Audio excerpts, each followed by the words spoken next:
भारतीय रेलवे इन दिनों अपने यात्रियों को तमाम तरह की सुविधाएं देने में लगा है, लेकिन अब भारतीय रेलवे ने देर से ही सही अपने कर्मचारियों के बारे में भी विचार किया है और एक झटके में उन्हें ऐसी खुशखबरी दे डाली है जिसे सुनकर वो झूम उठेंगे। सैकड़ों और हजारों में नहीं 13 लाख रेल कर्मचारियों को विभाग ने खुशखबरी दे दी है। दरअसल भारतीय रेलवे ने अपने 13 लाख कर्मचारियों को बड़ी सौगात दी है। रेलवे कर्मचारियों की घर से दूर तैनाती एक बड़ा मुद्दा रहा है और अक्सर रेलवे कर्मचारी इस समस्या से जूझते हुए नजर भी आते हैं। यही कारण है कि रेल कर्मचारी घर के नजदीक ट्रांसफर कराने के लिए जोड़ तोड़ करते रहते हैं और इसमें उन्हें खासी मुश्किलें आती भी हैं।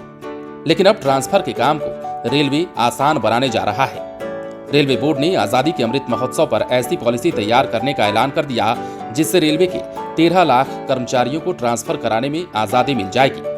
इस पॉलिसी को 15 अगस्त 2022 से ही देश भर में लागू कर दिया गया है। आपको ये भी जान लेना चाहिए कि रेलवे के अलग अलग तरह के ट्रांसफर होते हैं और कारखाने वाले कर्मियों का नियमित ट्रांसफर आमतौर पर वर्कशॉप के अंदर ही होता रहता है। वह जिस स्टाफ की डिवीजन में तैनाती है उसे डिवीजन में ही ट्रांसफर मिलता है, लेकिन यदि कोई स्टाफ इंटर डिवीजन या फिर इंटर जोनल ट्रांसफर चाहता है तो उसमें बड़ी दिक्कत हो जाती है। हालांकि यदि कोई स्टाफ म्यूचुअल ट्रांसफर कराने वाला मिल गया है तो ये काम आसान हो जाता है, लेकिन ऐसा नहीं होने पर यह बहुत मुश्किल काम है। कर्मचारियों की ट्रांसफर से जुड़ी परेशानी को दूर करने के लिए रेलवे द्वारा 15 अगस्त 2022 से ट्रांसफर मॉड्यूल लागू कर दिया गया है।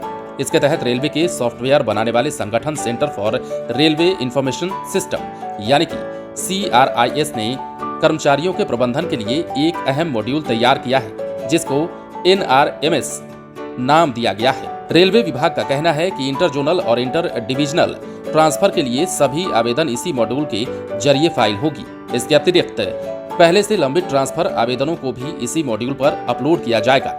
रेलवे अधिकारियों ने यह भी बताया है कि इस मॉड्यूल के लागू होने से ट्रांसफर प्रक्रिया में पारदर्शिता आएगी। रेलवे के एक अधिकारी की माने तो किसी कर्मी का ट्रांसफर समय नजदीक आने पर वो NRMS में ऑनलाइन आवेदन कर सकेगा।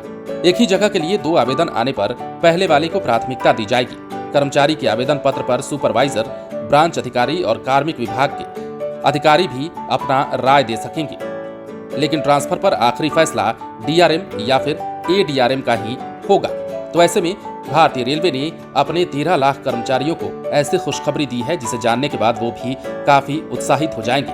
ये परेशानी 1-2 दिनों की नहीं है, बल्कि रेलवे कर्मचारियों की ये परेशानी सालों पुरानी है जिससे वो लगातार उठाते भी रहे हैं। पर अब रेलवे ने उनकी सुनी है और आजादी के दिन ही उनके लिए बड़ा ऐलान कर दिया है। बने रहे लाइव सिटीज के साथ। यदि अब तक आपने हमारे YouTube चैनल को सब्सक्राइब नहीं किया है तो सब्सक्राइब कर लीजिए ताकि हम आपको खबरों से अपडेट रख सकें।